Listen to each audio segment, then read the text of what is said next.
My mother looked me dead in the eye across the dessert table, smiled that sweet smile she saved for company, then said the words that would change everything. "I wish you were never born." Everyone laughed. My father, my sisters, even my brother-in-law. But I didn't laugh. Because in that moment, 32 years of being invisible suddenly made perfect sense.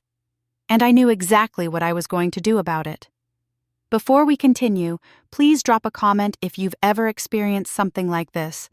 We'd love to hear your story, and subscribe to the channel to help us grow. I was born in the middle. That's where the trouble started. Crystal came first, 5 years before me. She was the golden child from day one. Straight A's, perfect attendance, full scholarship to Howard University, then law school, then a corner office downtown. My mother kept every newspaper clipping about Crystal's accomplishments in a scrapbook. 3 scrapbooks, actually. Then there was me, the afterthought, the one who just showed up. 4 years after me came Brianna, the baby, the princess, the one who could do no wrong even when she was doing everything wrong. She got pregnant at 17, dropped out of college twice, wrecked 3 cars. Mama paid for all of it, with a smile. Me? I paid my own way through community college, worked 2 jobs, got my teaching degree, been teaching high school English for 8 years now. Not once did my mother attend a graduation. Not one. "You know how busy we are, Tanya," she'd say. "You understand?" I always understood. That was my job. Understanding, accepting, fading into the background. I became the family therapist without a degree. Crystal would call me crying about her marriage. I'd listen for hours, give advice, help her see things clearly. She'd hang up without saying thank you. 2 days later, she'd be posting happy photos with Gregory, her husband, never mentioning our talk. Brianna was worse. Every crisis landed on my doorstep. No money for rent, no gas in her car. Her boyfriend left her. Her job fired her. Always my problem to fix. I gave her money I didn't have, let her stay in my apartment for weeks, listened to her complain about how hard her life was. My parents treated me like free labor. Need someone to watch the house while we vacation? Call Tanya. Need someone to drive Grandma to her appointments? Tanya will do it. Need someone to organize the family reunion? Well, Tanya doesn't have anything better to do. I did it all, every single time. Because that's what middle children do. We keep the peace. We hold things together. We make ourselves small so everyone else can be big. But what I didn't know yet was that being small doesn't protect you. It just makes you an easier target. The dinner was supposed to celebrate Crystal's promotion. Partner at her law firm, big deal. Huge deal, according to my mother, who'd been calling everyone in the family for 3 weeks straight. "My baby girl is a partner," she'd say, her voice full of pride. "Partner at 37 years old, can you believe it?" I'd been teaching at the same school for 8 years. Got Teacher of the Year twice. My mother never mentioned it, not once. We met at Pascal's, Mama's favorite restaurant, the one she always picked for special occasions. The good occasions. The ones worth celebrating. I got there early. I always did. Found the table, made sure the reservation was correct, checked that they had Mama's favorite wine. That's what I did. The invisible work that nobody noticed until it wasn't done. Crystal arrived in a designer dress, hair freshly done, nails perfect. She hugged Mama like she hadn't seen her in years. They'd had lunch together 3 days ago. "Look at you," Mama cooed. "My successful baby girl." I was standing right there. Mama's eyes slid past me like I was furniture. Brianna showed up 20 minutes late, makeup smeared, clothes wrinkled. She'd had a rough day. Mama immediately started fussing over her, ordered her a special drink, made sure she got the comfy chair. I'd worked a full day, graded 42 essays the night before, woke up at 5:30 to make sure I could be here on time. Nobody asked about my day. Daddy arrived last, kissed Mama, hugged Crystal, patted Brianna's shoulder, gave me a nod. That was my greeting, a nod. We ordered food, Listened to Crystal talk about her promotion, the corner office, the raise, the prestige. Gregory, her husband, couldn't stop grinning. He worked in finance, made good money. Together, they were the perfect power couple. "You've made us so proud," Daddy said, his voice thick with emotion. "So very proud." Crystal smiled, that bright, perfect smile. "Thanks, Daddy. I couldn't have done it without your support." Mama reached across the table, squeezed Crystal's hand. "You've always been special. From the day you were born, I knew you'd do great things." Something twisted in my chest. I pushed it down. This wasn't about me. It never was. The food came. We ate. We talked. Or rather, they talked. I listened. Asked the right questions. Laughed at the right moments. Played my part. Brianna started complaining about her job. Some issue with her manager. Some drama with a coworker. Everyone listened sympathetically. Mama offered to talk to the manager. Daddy offered to help her find a new job. "You deserve better," Mama said. "You're too good for that place." Brianna had been fired from 6 jobs in 4 years. But sure, she deserved better. Dessert came, peach cobbler, sweet potato pie, bread pudding. The table was full of good food and bad energy. I could feel something building, something ugly beneath all the celebration. That's when Mama started her stories, the ones she'd told 1,000 times, about when Crystal won the spelling bee in 3rd grade, about when Brianna said her first word, about every precious memory she held close to her heart. She talked for 15 minutes straight, never mentioned me once. Crystal laughed. "Mama, you tell these stories every time." "Because they're worth telling," Mama said. She took a sip of wine. Her eyes were bright, happy. "I love remembering when you girls were little." "You girls. 2 girls, not 3. "What about Tanya?" Veronica's voice popped into my head. My colleague. My friend. We'd had lunch last week. I'd mentioned feeling invisible at family gatherings. She'd looked at me with so much sadness. "Tanya, that's not normal. That's not okay." But I'd brushed it off, made excuses. They didn't mean it. They were just busy. They just forgot. Mama kept talking. "I remember when Crystal graduated from Howard. Best day of my life." "And when Brianna, what about when I graduated?" The words came out of my mouth before I could stop them. The table went quiet. Mama looked at me. Really looked at me. For the first time all night. "What?" "My graduation," I said.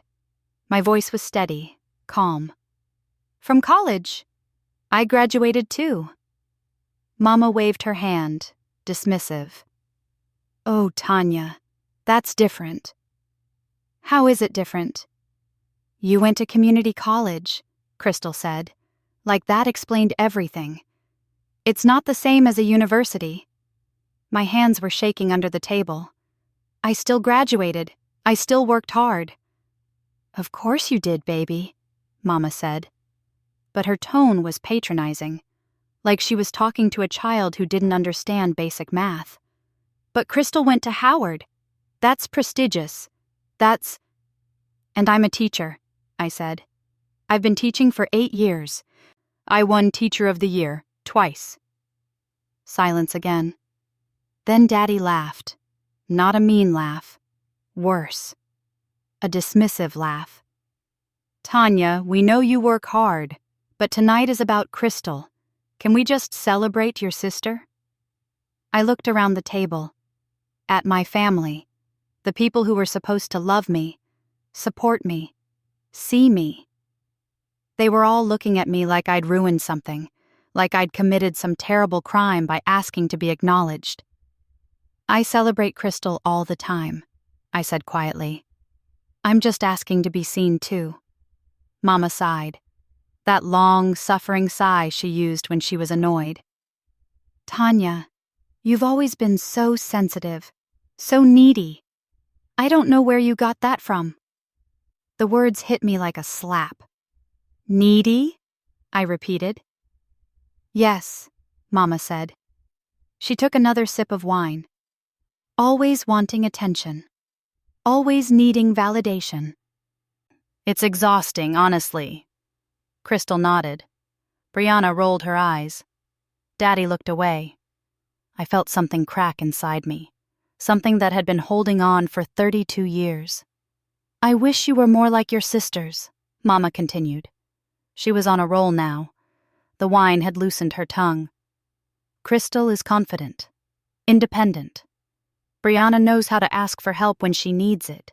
But you... She paused, looked at me with something like disgust. You just sit there, being mediocre, being... in the way. In the way. 32 years, and I was in the way. You know what? Mama said. She was smiling now, that cruel smile I'd seen her use on other people. Never on me. Not like this. Sometimes I wish you were never born. She said it so casually, like she was commenting on the weather, like she was stating a simple fact. The table erupted in laughter. Daddy, Crystal, Gregory, even Brianna. They thought it was a joke, a funny joke, something to laugh about over dessert. But Mama wasn't laughing. She was looking at me, waiting for me to react, to cry, to beg, to apologize for existing. I didn't do any of those things. I picked up my napkin, folded it neatly, placed it beside my plate, stood up. Tanya, sit down, Daddy said, still chuckling. Your mama's just kidding. I looked at my mother. She was smiling, sipping her wine, satisfied. No, I said quietly. She's not. I picked up my purse, walked out of that restaurant, didn't look back. Behind me I heard Mama say, "See? Sensitive. Just like I said." More laughter. I sat in my car for 20 minutes, hands gripping the steering wheel, breathing slowly, in and out, in and out. My phone started ringing.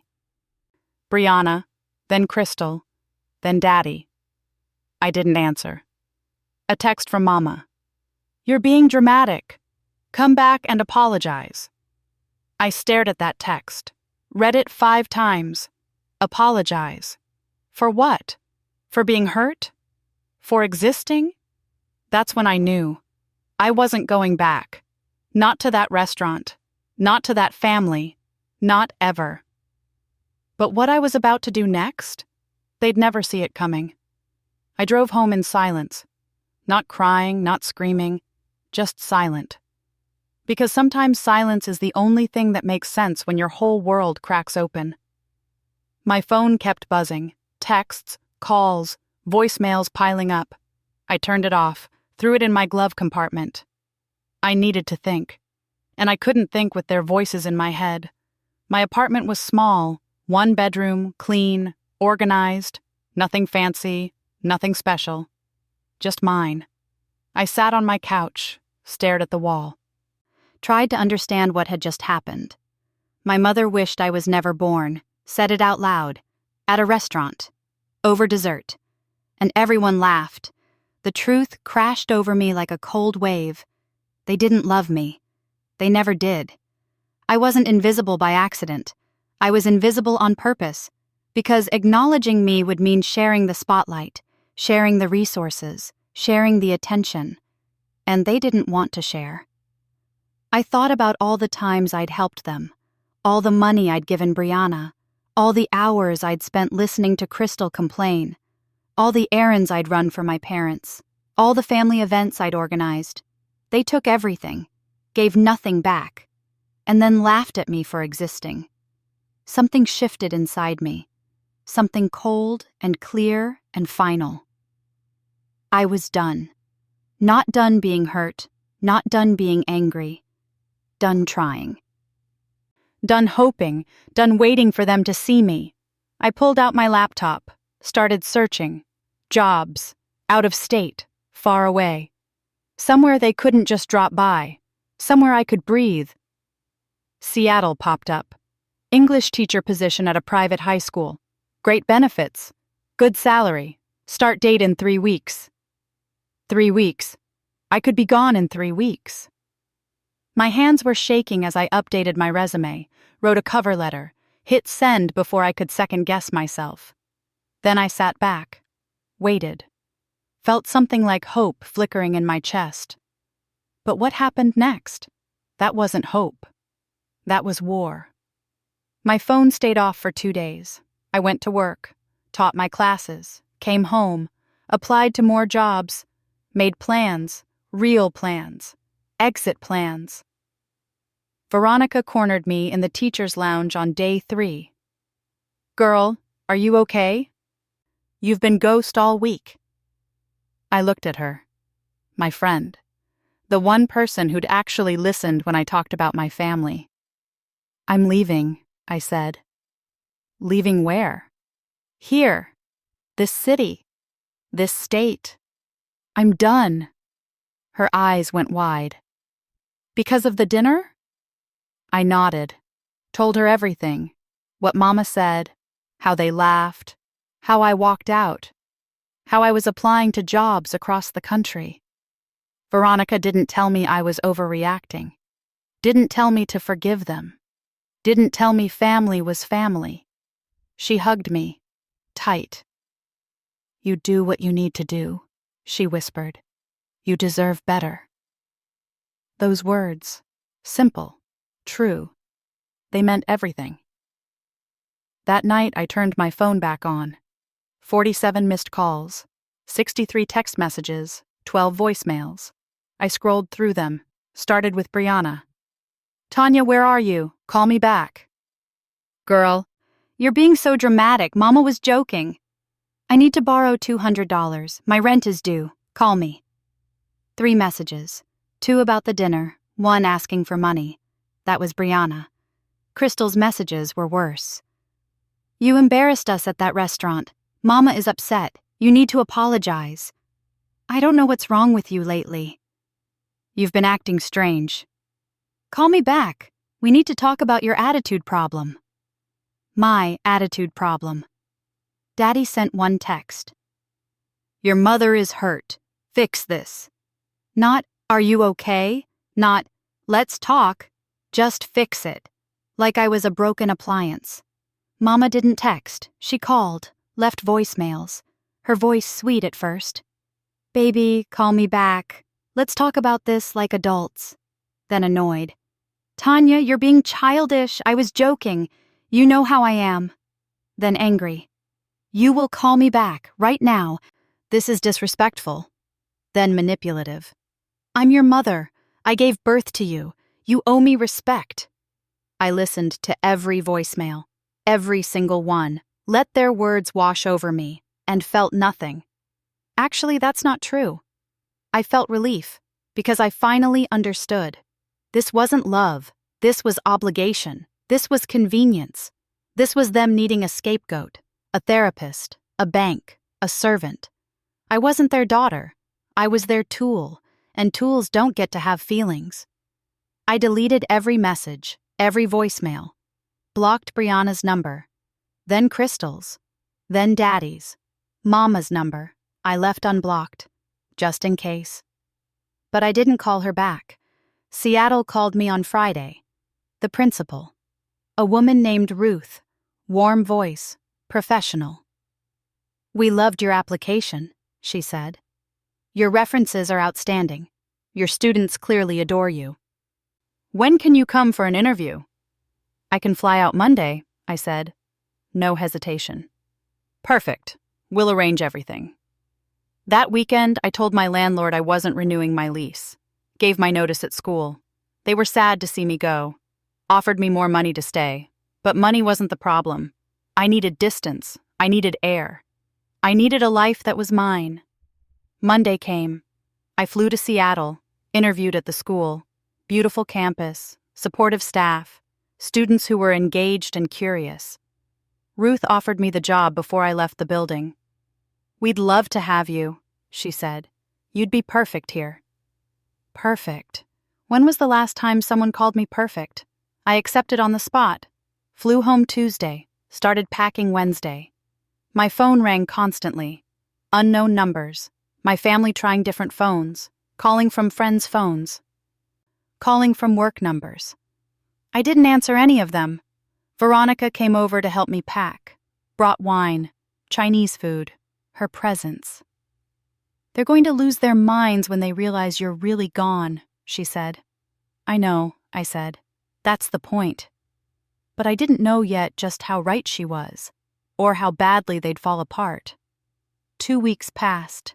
I packed my entire life into boxes, sold my furniture, kept only what mattered. My family showed up at my apartment on day 12, all of them. Mama, Daddy, Crystal, Brianna, even Gregory. They pounded on my door. "Tanya, open up. We know you're in there." I stood on the other side, silent, listening. "This is ridiculous," Crystal said. "She's being so immature." "I just need to borrow some money," Brianna whined. "Why won't she answer?" "Tanya!" Mama's voice was sharp, demanding. "Open this door right now. We need to talk." I didn't open the door. They stood there for 20 minutes, arguing, complaining, never once asking if I was okay, never once apologizing. Finally, they left. I looked through the peephole, watched them walk away. Mama was crying. Daddy looked angry. Crystal looked annoyed. Brianna was on her phone. Not one of them looked concerned, not really. They looked inconvenienced. That's when I knew I was making the right choice. Moving day came. I hired movers, professional, efficient. They loaded everything in 3 hours. I didn't tell my family where I was going, didn't leave a forwarding address, didn't say goodbye. I just left. The drive to Seattle took 4 days. I stopped at small towns, ate at diners, slept in cheap motels, felt lighter with every mile. My phone rang the whole way. I didn't answer. When I crossed the Washington state line, I pulled over, took out my phone, sent one text to Mama, the only communication they'd get. "I'm safe, I'm done. Don't contact me again." Then I blocked her number too. Started my new life, new apartment, new job, new city, new everything. The school was amazing. The students were bright. The teachers were supportive. I made friends, real friends, people who saw me, valued me, appreciated me. 3 months in, I met Isaiah at a coffee shop. He was a software engineer. Funny, kind, patient. He asked about my family once. I told him the truth. "I don't have one," I said. He didn't push, didn't pry, just accepted it. We started dating, fell in love, got married 2 years later, small ceremony. Just us and a few friends. No family invited, because I didn't have family. I had peace instead. I changed my phone number, deleted all social media, made myself impossible to find. For 5 years I heard nothing from them. 5 beautiful, quiet years. I thought it was over. Thought they'd moved on. Found another scapegoat. Another tool. But then my phone rang. A number I didn't recognize. I almost didn't answer. But something made me pick up. "Tanya?" A voice I barely recognized. Shaky, desperate. "It's Crystal." My blood ran cold. "How did you get this number?" "Please don't hang up. Please. I need to tell you something." I should have hung up. Should have blocked the number. Should have kept my peace. But I didn't. "What?" I said. Crystal took a breath. When she spoke, her voice was breaking. "Everything's falling apart. The family. It's all falling apart, and it's because you left." I waited, silent. "Mama and Daddy are getting divorced. Brianna's in jail. I'm filing for bankruptcy. Gregory left me." She was crying now, full-on sobbing. "It all started falling apart the day you left, and I finally understand why." "Why?" I asked. My voice flat, empty. Because you were holding us together. You were the only one who actually loved us, and we treated you like garbage. I felt nothing. No satisfaction, no vindication, just exhaustion. Why are you telling me this? I asked. Because Mama wants to see you. She's dying, Tanya. Cancer, stage 4. She has maybe 6 months. And she wants to apologize. She wants to make things right before... I hung up, stood in my kitchen, my beautiful, peaceful kitchen in the home I shared with Isaiah, in the life I'd built without them. My hands were shaking. Isaiah came in, put his arms around me. Who was that? My past, I said, trying to crawl back. But what I didn't tell him was this. Part of me wanted to go back, wanted to hear that apology, wanted to watch them beg. And part of me knew that if I went back, even for a moment, they'd try to drag me down again. The question was, which part would win? I didn't sleep that night. Couldn't. Crystal's words kept playing in my head. Mama was dying. 6 months. Wanted to apologize. Wanted to make things right. Part of me wanted to believe it. Wanted to think that after 5 years they'd finally learned. Finally understood what they'd done. But the other part? The part that had survived 32 years of being invisible? That part knew better. Isaiah found me on the couch at 3 a.m. Baby, come to bed. I can't stop thinking about it, I said. He sat beside me, took my hand. Do you want to go? See her? Did I? I honestly didn't know. What if she really is dying? I said. What if I don't go and then... Then what? Isaiah asked gently. You'll feel guilty? Tanya, these people told you they wished you were never born. They laughed about it. For 5 years they haven't tried to make things right. And now that someone's dying, suddenly they need you? He was right. I knew he was right. But that little girl inside me, the one who'd spent her whole childhood trying to earn their love, she was screaming at me to go back, to try one more time. I blocked Crystal's number, went back to my life, tried to forget. But they didn't forget about me. A week later, a letter arrived. Handwritten, Mama's handwriting, my address on the envelope. They'd found me. My hands shook as I opened it. Tanya, I'm sorry.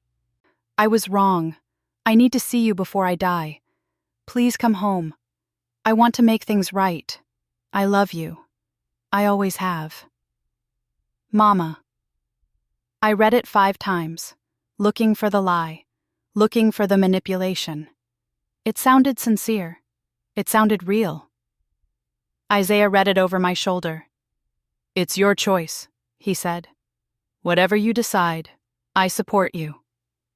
I thought about it for 3 days, prayed about it, cried about it. Then I called Crystal back. I'll come, I said. 1 visit, that's it. Crystal's relief was palpable. Thank you so much. When can you get here? Next weekend. Perfect. I'll tell Mama, she'll be so happy. I hung up, felt sick to my stomach. But I'd made my decision. What I didn't know yet was that this visit would expose the real reason they wanted me back. And it had nothing to do with love. The flight home felt surreal. 5 years. 5 years of peace. 5 years of building a life. And I was flying back to the place that had destroyed me. Isaiah came with me. I'm not letting you face them alone, he said. I loved him for that. Crystal picked us up from the airport. She looked different, older, tired. The designer clothes were gone. She wore jeans and a plain sweater. Her hair wasn't done. No makeup. You look good, she said to me. Her voice was genuine. Happy. I am, I said simply. The drive to Mama's house was quiet, awkward. Crystal kept glancing at me like she wanted to say something but didn't know how. How bad is it? I finally asked. The cancer? Crystal's hands tightened on the steering wheel. Bad. She's been through chemo. It didn't work. She's in hospice care now. At home. I nodded. Tried to prepare myself for whatever I was about to see. But here's what I wasn't prepared for. The truth. We pulled up to my parents' house. The house I'd grown up in. It looked smaller, older. The paint was peeling. The yard was overgrown. Daddy can't keep up with it anymore, Crystal said. He's working 2 jobs now. 2 jobs? Why? Crystal looked away. A lot has happened since you left. We walked inside. The house smelled like sickness and regret. Medical equipment in the living room, pill bottles on every surface, photos on the walls, but none of me. Never any of me. Mama was in the bedroom, in a hospital bed, thin, frail, nothing like the woman who'd looked me in the eye and said she wished I was never born. Tanya? Her voice was weak, barely a whisper. I stood in the doorway, Isaiah behind me, my anchor. I'm here, I said. Mama started crying. I'm so sorry. I'm so sorry. I was cruel. I was wrong. I wish I could take it all back. I waited. Let her talk. Let her apologize. Let her cry. I need you to forgive me, she said. Please, I can't die with this between us. And there it was. The real reason.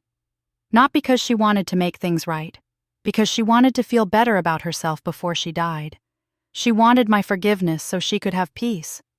But what about my peace? Why now? I asked. Why after 5 years?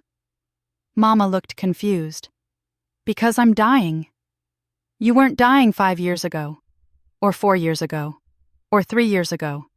You could have apologized any time. But you didn't. Why? Silence. Crystal stepped forward.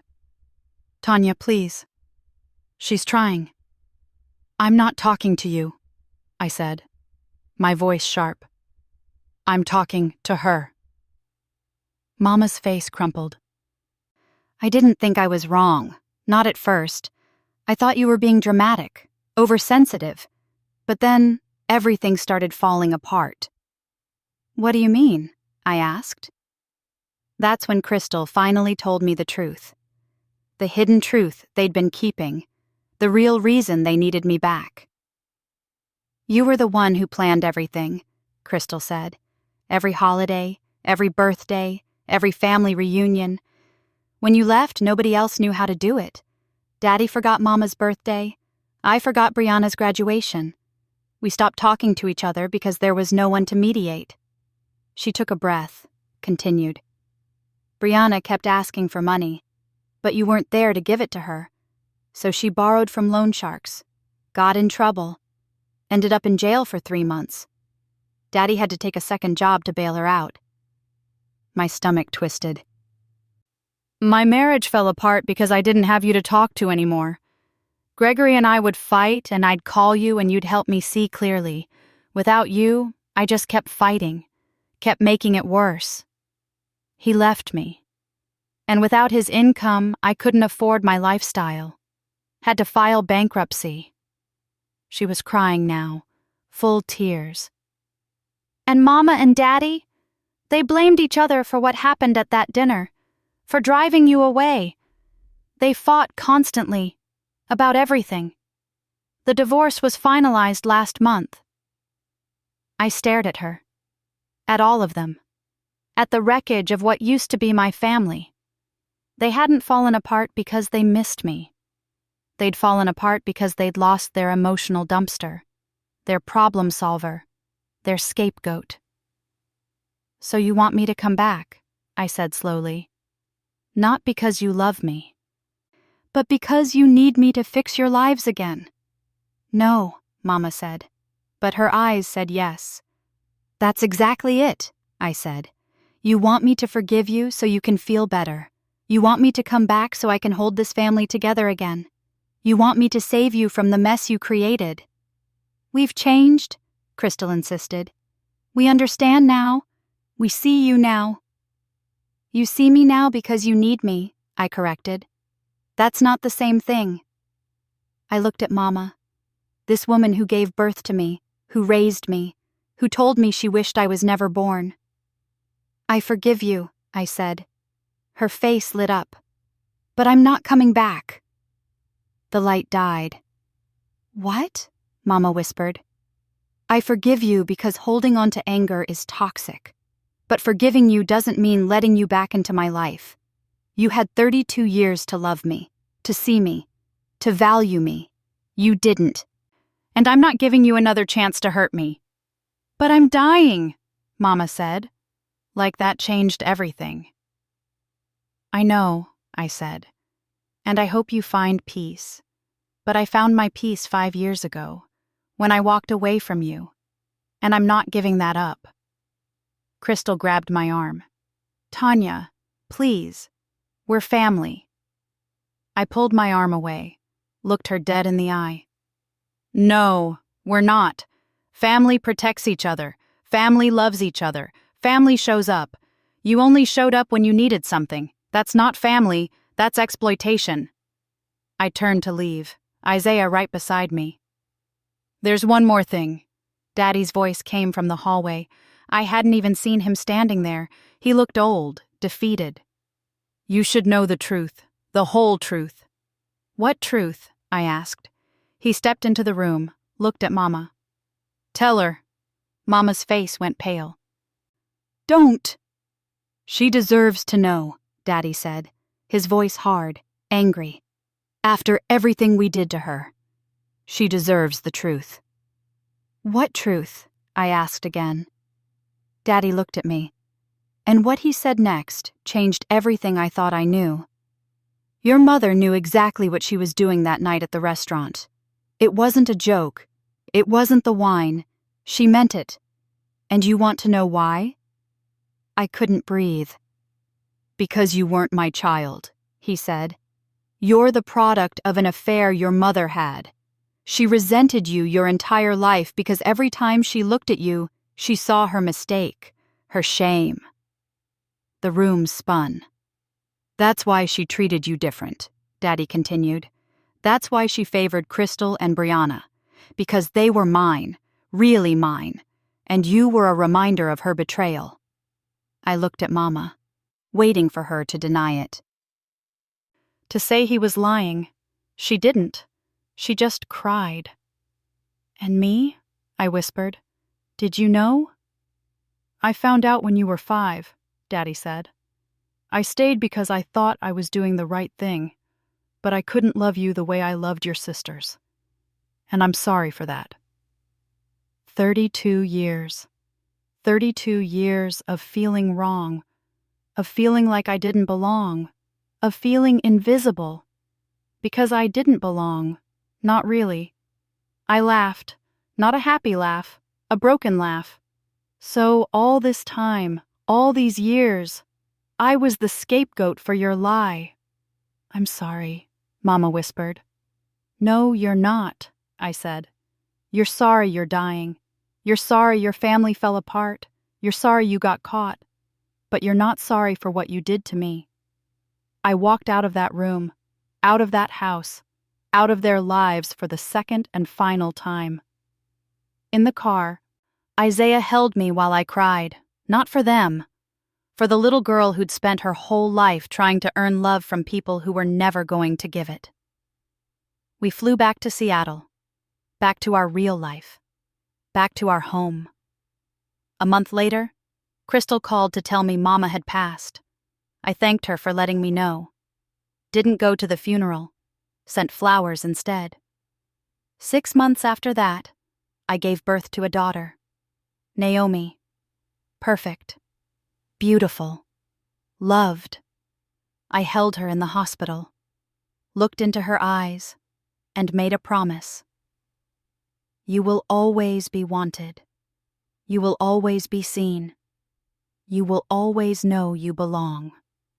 Isaiah kissed my forehead. She's lucky to have you as a mother. No, I said. I'm lucky to have her. because here's what I finally understood. My mother's cruel wish that I was never born, it was actually a gift. It set me free. Free to find real love, real family, real peace. I named my daughter Naomi. It means pleasant, beautiful, gentle. Everything my childhood wasn't. Everything her childhood would be. Sometimes I think about that night at the restaurant, about my mother's words, about everyone laughing, and I realize they did me a favor. They showed me exactly who they were. And I believed them. I built a life without them. A better life. A life full of love and respect and genuine connection. I broke the cycle. Naomi would never feel invisible, never feel unwanted, never question her worth. And that was my revenge. Not destruction, not vindication, but peace, happiness, a family that actually functioned. My mother wished I was never born, but her wish freed me to be reborn, into the woman I was always meant to be, without them. That's the end of this story. If it touched your heart, please leave a like and subscribe. Have you experienced something similar? Share your story in the comments below.